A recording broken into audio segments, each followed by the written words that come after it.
Her husband jumped up, frowned, and sarcastically made a hurtful comment, that at her age she still wet herself.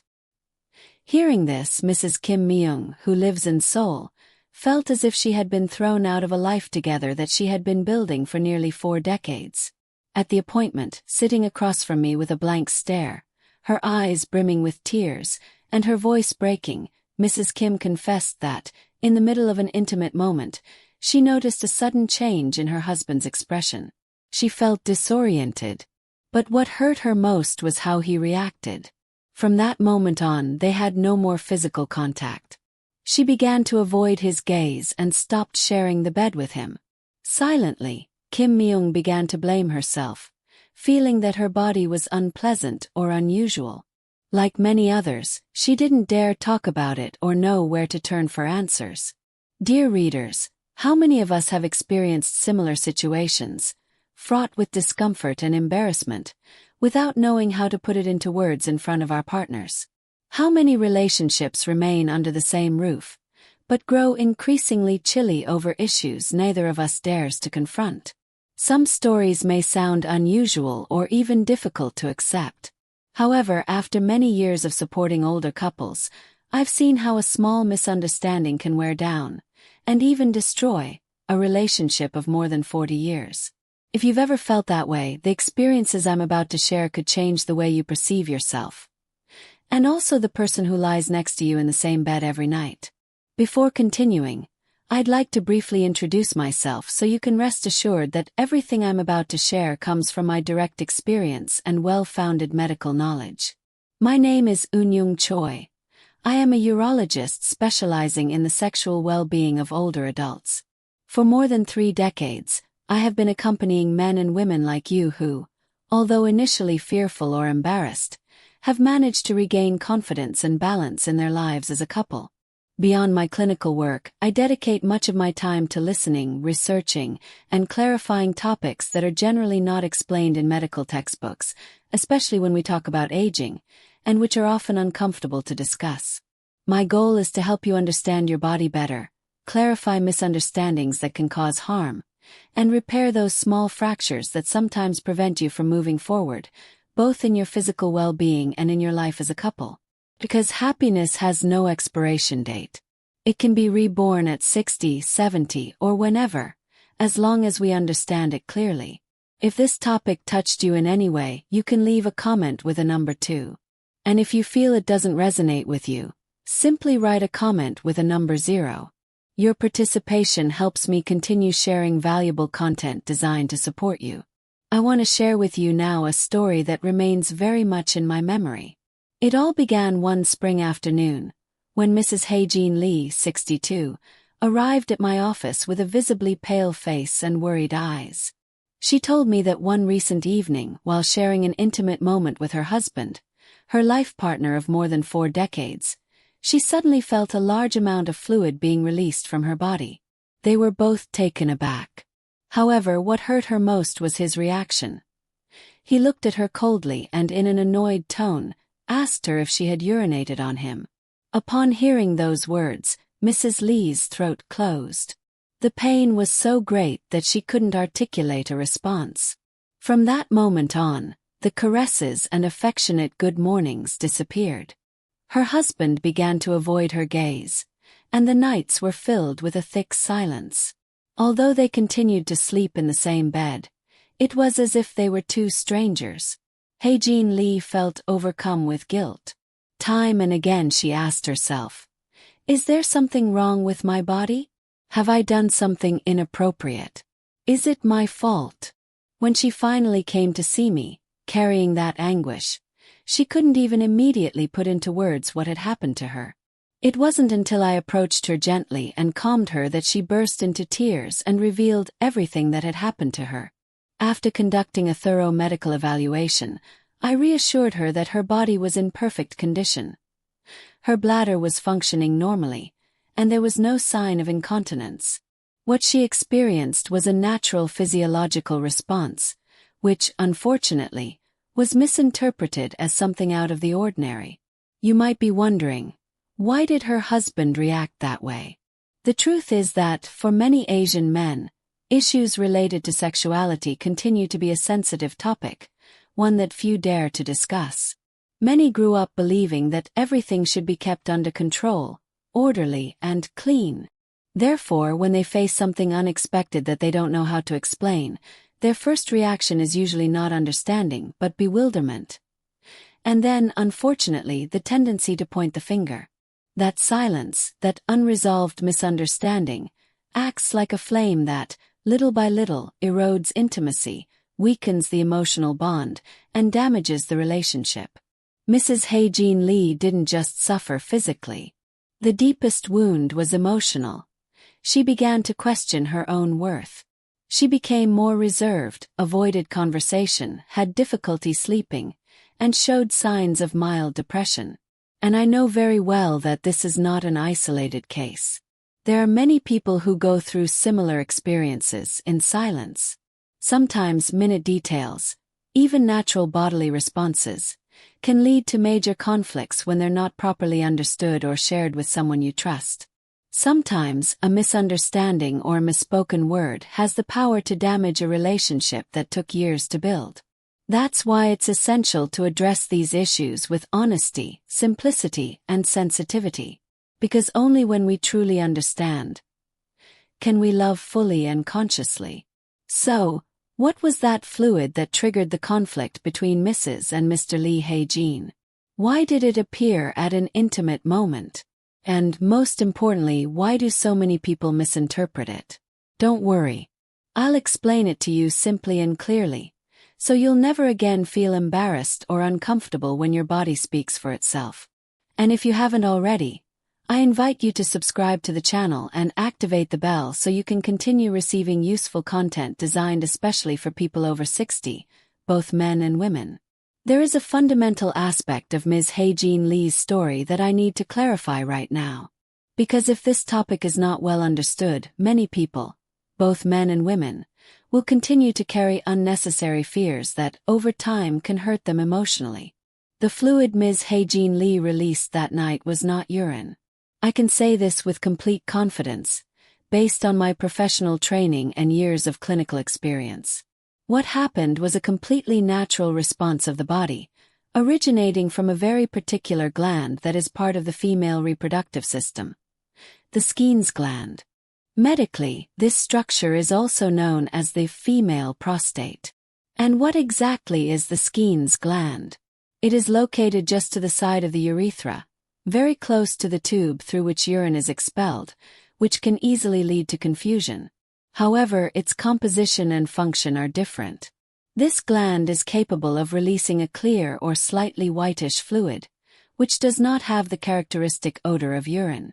In fact, this fluid contains a substance called prostate-specific antigen, PSA, the same marker found in the male prostate. In other words, the female body also has a structure that shares similar functions to the male prostate and responds to stimuli related to pleasure. Interestingly, this release of fluid only occurs when there is deep stimulation, particularly if a very sensitive area known as the G-spot is properly stimulated. The amount of fluid released can vary from person to person. In some women, it's barely noticeable, while in others, it can be much more abundant. Some barely notice it, and others experience considerable discharge. But the important thing isn't how much is expelled, but rather understanding that it's not a medical problem. It shows that the body is still responding, still feeling, and full of life. I understand that for many, this topic may be new. Even within the medical field, some professionals have not received sufficient training on the function of the Skene glands. Still, official medical guidelines, including recommendations from the Korean Medical Association and the Korean Urological Society, confirm that both the functioning of the female reproductive system and this form of discharge are completely normal. Therefore, if you or your partner ever go through a similar experience, don't be alarmed.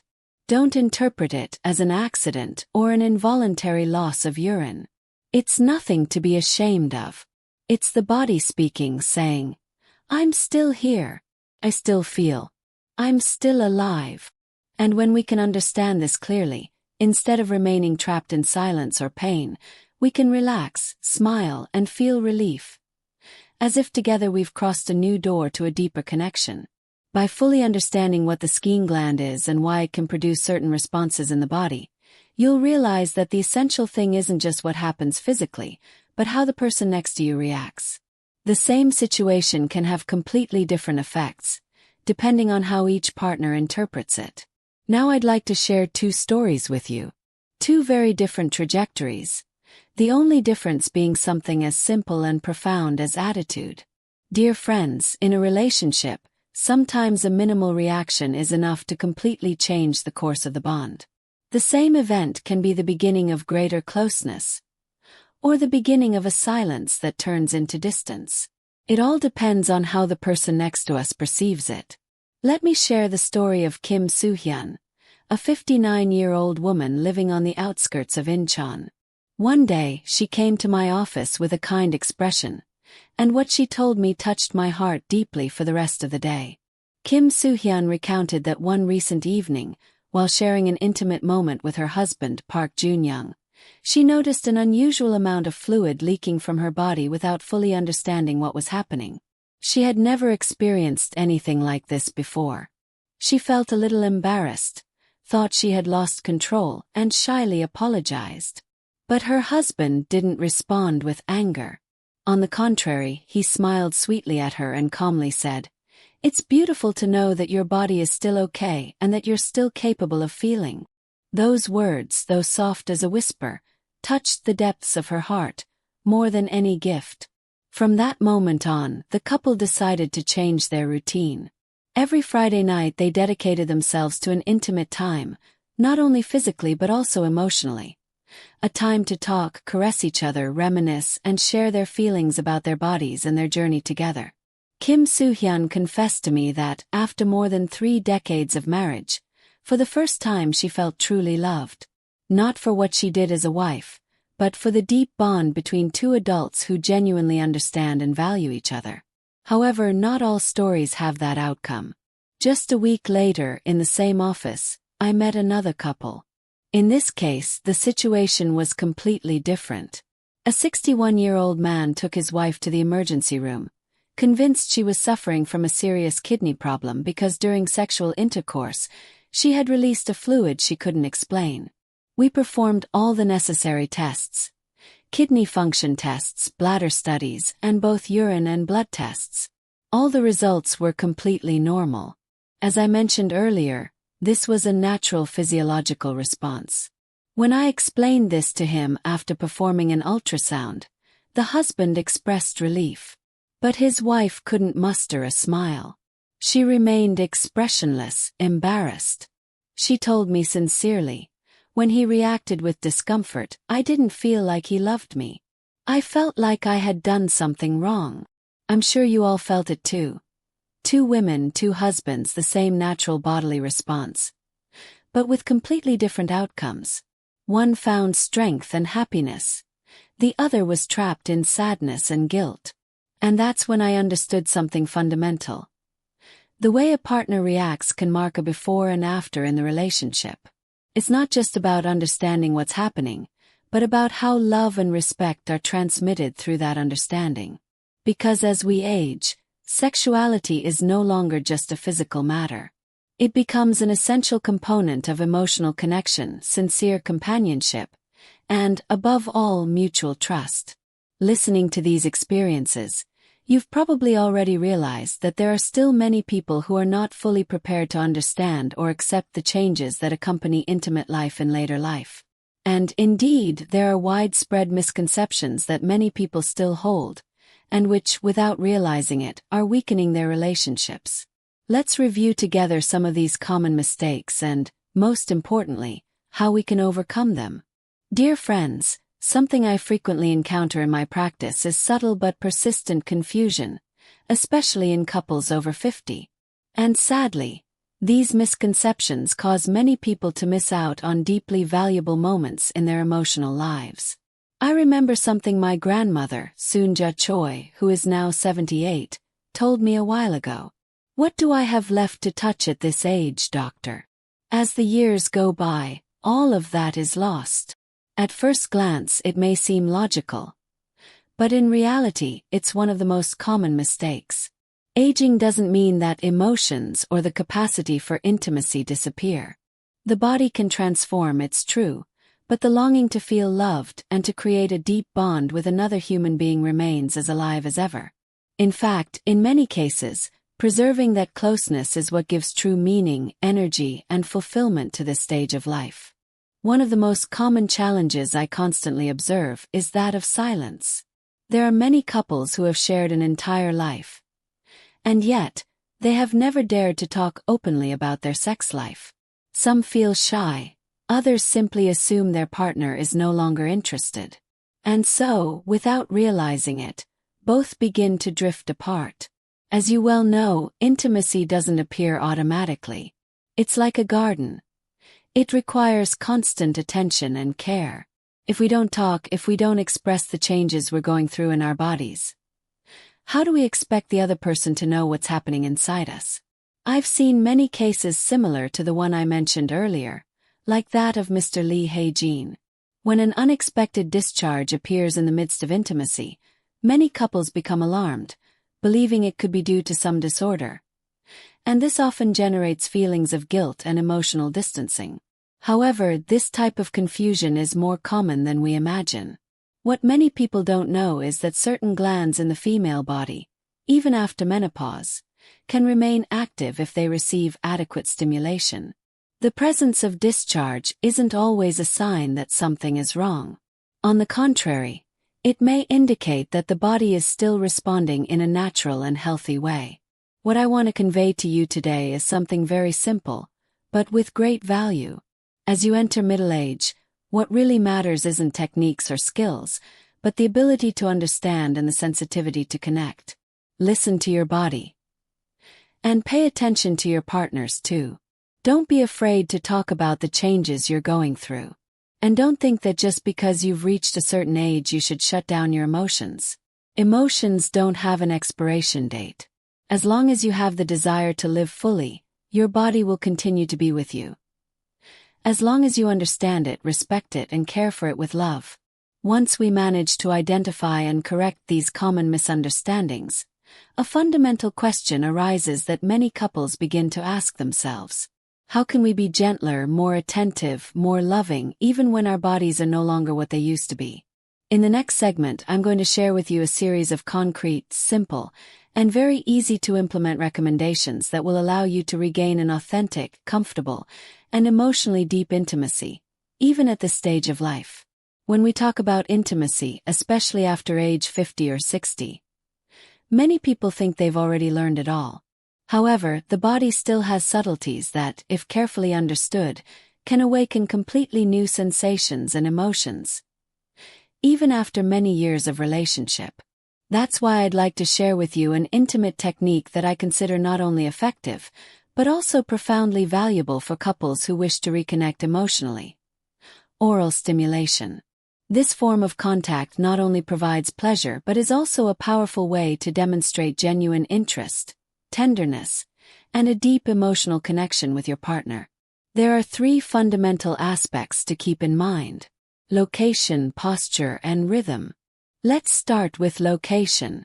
Just above the vaginal opening, at the top of the female genitals, is a delicate area with a soft, slightly wavy texture that is highly sensitive to stimulation. At this meeting point, very close to the urinary tract, is a structure we mentioned earlier, the Skene's gland. And it is precisely in this area that the special secretion mentioned in the previous section is produced. When this region is gently stimulated, the female body usually responds very favorably, as this is where both the emotional and physical aspects converge. It's not just about where you apply your tongue, but also how you accompany that gesture with your hands and gaze. If you tilt your head down, but at the same time gently caress other parts of the body, such as the waist, thighs, or chest, your partner will feel more supported. This sense of care and affection will allow them to relax more easily, and as a result, their reactions will be more authentic and natural. Let's now move on to the topic of rhythm. I often tell my patients in a light tone. Once you start, you beat the rhythm twice, and on the third time you pause. By this phrase, I mean beginning with gentle movements, pausing for moments to carefully observe and listen to the signals your partner's body gives you, and thus establish a fluid, constant, and warm rhythm. It's not about speed or intensity. What's really important is harmony, delicacy, and, above all, a deep respect for the emotions being aroused. However, there are certain fairly common mistakes that should be avoided. First, don't try to stimulate that area by applying too much pressure with the tip of your tongue. Far from generating pleasure, this can cause discomfort or even rejection. Imagine your tongue gently wrapping the area, tracing soft circles, as if you were writing with feelings. Second, avoid letting your lips or mouth dry out. Saliva is a very important natural lubricant. If your mouth is dry, no matter how skilled you are, the movements will become rough and unpleasant. Therefore, it's essential to maintain constant and gentle hydration. And third, but equally essential, pay attention to the reactions of the person in front of you. Every body is unique, and if you stay attentive, even if not everything turns out perfectly, your partner will perceive the authenticity of each of your gestures. Dear friends, at this stage of life, intimacy ceases to be just a matter of instinct, transforms into a true art. The art of knowing how to listen. The art of putting yourself in the other person's shoes. And also, the art of loving in silence. No matter how refined the technique, what truly fills an intimate moment with meaning is not what you do with your hands or your mouth, but how you respond. And the emotions you manage to convey to the person sitting next to you. So, how should we act when something unexpected happens?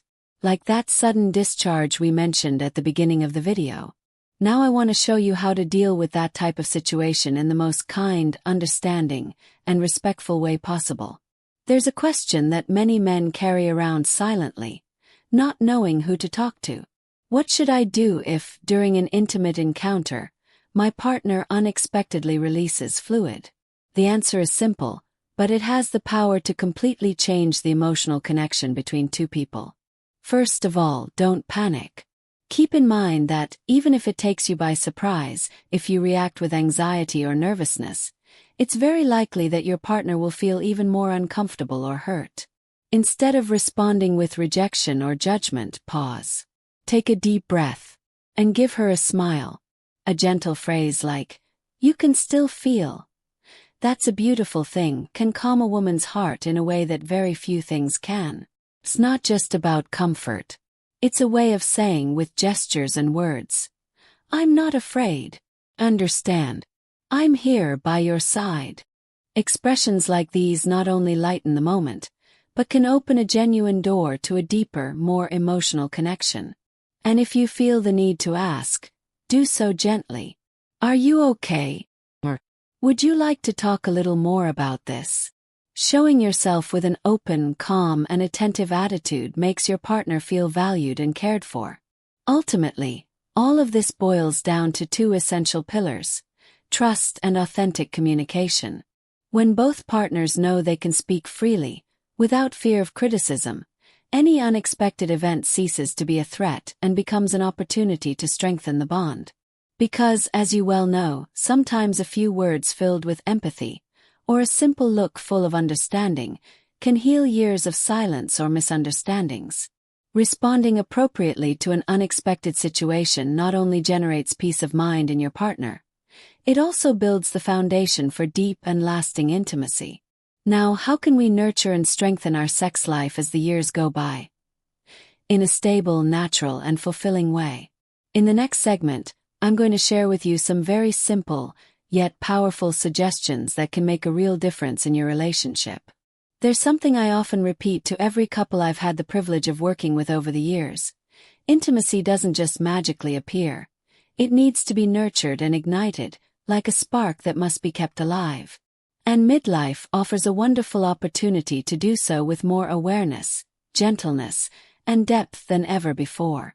A simple but powerful way to strengthen that bond is to set aside a fixed time each week just for the two of you.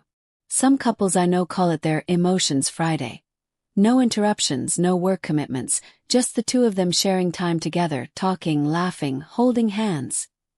reminiscing about everything they've experienced together. Although they may seem simple, those shared moments have a profound and transformative emotional impact. And don't be afraid, even though the years have passed and your bodies are no longer the same, to express affection and admiration for each other. Words like, "You're still as warm as ever," or "You still make my heart beat faster," can bring light even on the heaviest days. That kind of sincere recognition is one of the greatest drivers of intimate connection. And if you feel something is limiting you, don't hesitate to get a sexual health checkup. A medical consultation isn't just for detecting problems. It can also provide reassurance, confirm that everything in the body is functioning as it should, and most importantly, remind you that you are not going through this alone. If you have the opportunity, consider attending a couple's session together, whether it's a counseling talk or a shared listening session. There you will see that you are not alone, that there are many other people walking similar paths, trying to recover or deepen their intimate bond. Not because love has gone, but because now, with greater wisdom and experience, you desire to love in an even more conscious and fulfilling way. At this stage of life, it's not about seeking perfection. What truly matters is being genuinely present, with warmth and dedication. If these simple gestures and these small transformations are sustained with love and consistency, you will realize that keeping the loving connection alive in later life is much more possible than you imagined. And now, before closing this meeting, I would like us to review together the most essential aspects of everything we discussed today. Because understanding deeply, loving authentically, and living with purpose can always begin right now. That liquid that appears during intimate moments isn't urine, as we've explained throughout this video. It's a manifestation that the body continues to feel, continues to react. It's still full of life. It's not something to be ashamed of. On the contrary, it deserves to be understood and received with love. As we go through this stage of life, what many call the second adolescence, our relationships, like our bodies, need attention and care. And there are 3 essential pillars to keeping that connection alive: clear understanding, tender acceptance, and sincere dialogue. With a little empathy, a more open heart, and the right word at the right time, a relationship that seemed to be cooling off can be rekindled with more warmth than ever. Grand gestures aren't necessary. What really matters is choosing each other every day with tenderness, and daring together to navigate those topics that once caused fear. If you feel that what we shared today has provided you with something valuable, I invite you to send this video to someone you love, with whom you wish to build a deep bond not only physically but also emotionally and spiritually. And if this is your first time on the channel, I invite you to subscribe. We will continue to provide science-based information, with sensitivity and clarity, designed especially for this stage of life, so that you can feel more vital, happier, and closer to those who accompany you. Because love is an experience worth understanding and enjoying regardless of age. Thank you for joining us. See you again in the next video.